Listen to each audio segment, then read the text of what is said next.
It's Dan with Master of the Morning, so you own the day. Have you wondered where have all the heroes gone, but maybe they're still in our midst, we just don't know what we're looking for? The dictionary definition of a hero is someone who is admired, respected, and idolized, spelled I-D-E-A-L-I-Z-E-D, someone who subscribes to a deeper set of core values, who walks on higher ground with a service before self mindset and mentality, subscribing to these higher ideals. Have you ever been someone's hero? A hero is compassionate, which is a personal virtue, but we're empowered and inspired to take heroic action, which now turns it into a civic virtue, where we're always looking around for someone in need, someone who will not be in a position to actually give us a thank you or accolades for service before self, but we serve them anyway. We all know of great doctors, great lawyers, great educators, great athletes, great coaches, great firefighters, police officers, first responders, great soldiers, Marines, airmen, and sailors. But to be a hero, we have to exceed expectations and not just do what is expected of us, but to do something more. To be a hero parent, any male can be a father, but it takes a special man to be a dad. To be a hero in your office, in your work, in your place of employment, we have to understand that creating a competitive advantage is never created by doing more than your competition. It's created by doing what your competition is not willing to do. Service before self, in reaching out and lifting someone else up when you are not expected to do so, and you never expect to get the credit. The best example from my life that every one of us can be a hero in uniform and out of uniform. The best example of the impact, the ripple effect that a hero has on someone else and the community, in the sense that when we engage in a heroic act, we inspire others, especially those whom we are serving, to also reciprocate and be someone else's hero. Comes from my experience being on the International Board of Governors of Operation Smile. We do the cleft lip, cleft palate surgeries all over the world. Talk about a great and extraordinary doctor who graduated from medical school and dental school and married Kathy McGee. Dr. Bill and Kathy McGee, when they got out of medical school and dental school, they organized a group of their fellow graduates and created Operation Smile, where we do the cleft lip, cleft palate surgeries all over the world, organized into volunteer plastic surgeons, the best in the world, going into developing countries. And I had an opportunity to be on the program at an international leadership conference when I heard the following story and met Jose. When Bill McGee and Kathy organized their first mission, they went to the Philippines. And because they had limited time and limited resources, they performed as many volunteer surgeries as they possibly could, but they had to turn hundreds and hundreds of people away with the promise that they were going to return in a few months with more time and more resources. Word of that promise spread across the entire country of the Philippines, and 22-year-old Jose, living in an obscure village 3.5 days journey from Manila, caught wind of this. And why was he so excited? Because he had lived with a 3.5-pound cancerous tumor on his chin his entire life.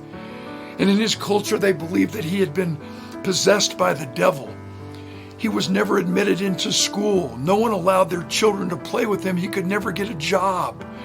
He was a prisoner in his own body, and he could never go outside of his home unless he put on a bandana to disguise himself and hide that deformity. But 3.5 days journey away, he decides he's going to take a chance. This is his once-in-a-lifetime opportunity to change his stars and live the life that he has dreamed of. So he forges the river, climbs the high mountain peaks, forges that dusty road with the wind in his face. And he shows up to Manila, goes to the pre-screening, and he's turned away because their mission is pediatrics, and their mission was cleft lip, cleft palate, and therefore he did not qualify. Dejected, he walks the 3.5 days back to his village, remembering the new promise that Operation Smile and their physicians were coming back to the Philippines in a few more months. So he counted the days, walked the 3.5 days journey back to Manila, went through the pre-screening process, and again was turned away because he didn't qualify with the limited time and limited resources focused on the mission of Cleft Lip, Cliff Palace. Now totally dejected, Jose walks the 3.5 days journey back home and really believes in his heart of heart that that was his chance. He will never have an opportunity to change his stars. His life is not worth living. And he had planned out his suicide. But divine intervention took place. Somehow he felt the intuition of the Spirit to hang on for just one more chance. And he counted the days when Operation Smile was coming back to Manila, again walked the 3.5 days journey, shows up. This time he goes through the pre-screening process, and he's the last individual selected. His name is put up on the board. He's given a number of when his surgery will be performed the next day. And with tears in his eyes, knowing that now he can finally live the life he was born to live, he overhears the sobbing cries of a mother behind him.